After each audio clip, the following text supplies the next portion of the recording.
Proton মানে কি বলো? হাইড্রোজেন আয়ন আছে। তো অক্সিজেন গুলো কি করে? অক্সিজেন গুলো হচ্ছে ওই প্রোটন গুলোকে সাইটোপ্লাজম থেকে এই সেল মেমব্রেনের দিকে নিয়ে যায়, সেল মেমব্রেনের দিকে নিয়ে যায়, সরি সেল ওয়ালের দিকে নিয়ে যায়।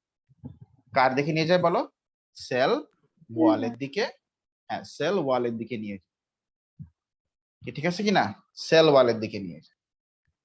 আচ্ছা, এখন সেল ওয়ালের দিকে নিয়ে গেল ধরো, ঠিক আছে, খুব ভালো কথা। তো সেল ওয়ালটা কিন্তু আসলে কি দিয়ে তৈরি?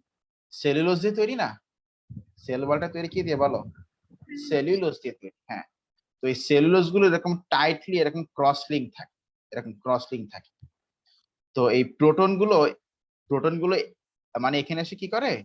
প্রোটন গুলো এখানে এসে ওই সেলুলোজের ক্রস লিঙ্ক গুলোকে ভেঙে ভেঙে উইক করে দেয়, ফাঁকা ফাঁকা করে দেয়। কি করে? সেলুলোজের ক্রস লিঙ্ক গুলোকে ভেঙে কি করে বলো? ফাঁকা ফাঁকা করে দেয়। তাহলে প্ল্যান্টের এই সেলুলোজ গুলোর ক্রস লিঙ্ক যদি ফাঁকা ফাঁকা হয়ে যায় তাহলে কি স্পেস বেড়ে গেল না এখানে? বলো, স্পেস বেড়ে গেল। এন্ড এই জন্য তখন কি হয়, ধরো এই যে এখানে ধরো এই স্পেস গুলো যদি বেড়ে বেড়ে যায়, এই যে অনেক স্পেস বেড়ে গেল, স্পেস গুলো যদি বেড়ে বেড়ে যায়, তখন বলো তো কি হবে? এই সেলের ভিতরে অনেক পানি ঢুকবে। কি ঢুকবে বলো? সেলের ভিতরে অনেক পানি ঢুকবে। ঢুকলে ওই যে যেরকম বেলুনের ভিতরে ফু দিলে বেলুন বড় হয়ে যায় না, নাকি? জি স্যার। ঠিক সেরকম এই সেলের ভিতরে পানি ঢুকলে এই সেলটাও তখন কি হবে? সাইজে বড় হয়ে যাবে, ফুলে বড় হয়ে যাবে। বুঝছো? এভাবেই অক্সিজেন কাজ করে। বলো বুঝছো কিনা জিনিসটা? তাহলে মেইনলি প্রোটন দিয়ে কাজ করে অক্সিজেন। অক্সিজেন প্রোটন দিয়ে কাজ করে। ও হচ্ছে প্রোটনকে সেল ওয়ালের দিকে নিয়ে সেখানে আটকে দেয়। তখন সেল ওয়ালটা অ্যাসিডিফাইড হয়ে যায়, মানে যেহেতু প্রোটন প্রোটন প্রোটন মানে তো অ্যাসিড, H+ মানে তো অ্যাসিড, তো সেল ওয়ালটা অ্যাসিডিফাইড হয়ে যায়। তখন সেল ওয়ালের এই ক্রস লিঙ্ক গুলা ওরা তখন ফাঁকা ফাঁকা হয়ে যায়, অনেক বড় স্পেস তৈরি হয়। তখন সেলের মধ্যে পানি ঢুকে এন্ড সেলটা ফুলে যায়। দ্যাট মিনস সেলটা লম্বা হয়। এবার তুমি আসো। সেলটা কি নিউট্রাল হয়ে যায়?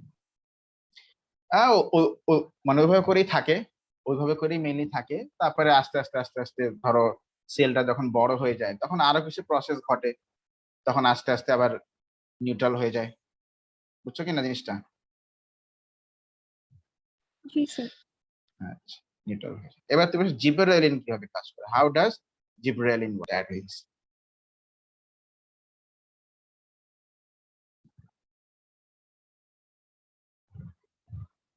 সুরাইয়া তো মনে মনে ভাবছে এই লোকটা এত বকবক করে কেন, এত বকবক করে কি করে?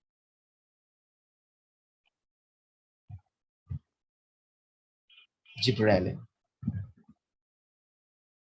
আচ্ছা, অবশ্য জিবরেলিন মা কিভাবে করে ইন ডিটেলসে কাজ করে সেটা নিয়ে আমরা অবশ্য নেক্সট চ্যাপ্টারেই পড়বো, ইনহেরিটেন্স চেঞ্জের মধ্যেই পড়বো।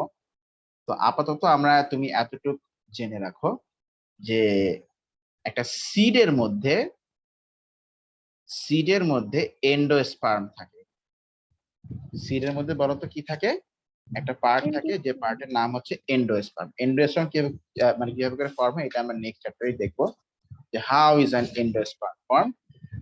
যা হোক, এই সিডের মধ্যে